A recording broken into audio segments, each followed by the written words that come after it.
den Wegen durch das Leben, da kommen Kreuzungen und du stehst. Du musst abwägen und überlegen, was du wählst und wofür du gehst. Die bösen Geister und all die Quäler, immer wieder kommen sie zurück. Es wird nicht leichter, nein, es wird schwerer. Du musst ihn meistern, den nächsten Schritt. Tja, da wo guter Rat teuer ist, du grad lost und gebeutelt bist, war da nicht immer diese Stimme, die dir hilft und zwar immer.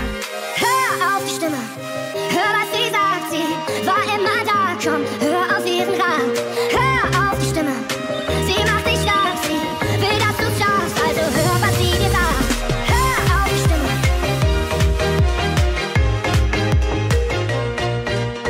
Hör auf die Stimme.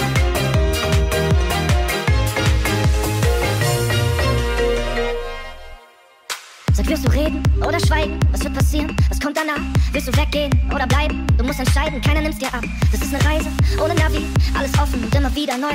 All die Prüfungen, ich glaub man schafft die, bleibt man sich selbst so gut wie's geht treu. Tja, da wo guter Rat teuer ist, du grad lost und gebeutelt bist, war da nicht immer diese Stimme, die dir hilft und zwar immer. Hör auf die Stimme, hör was sie sagt, sie war immer da, komm, hör auf ihren Rat.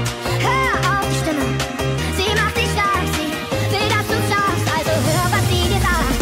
Hör auf die Stimme, hör was sie sagt, sie war immer da, komm, hör auf ihren Rat. Hör auf die Stimme, sie macht dich stark, sie will, dass du schaffst, also hör, was sie dir sagt.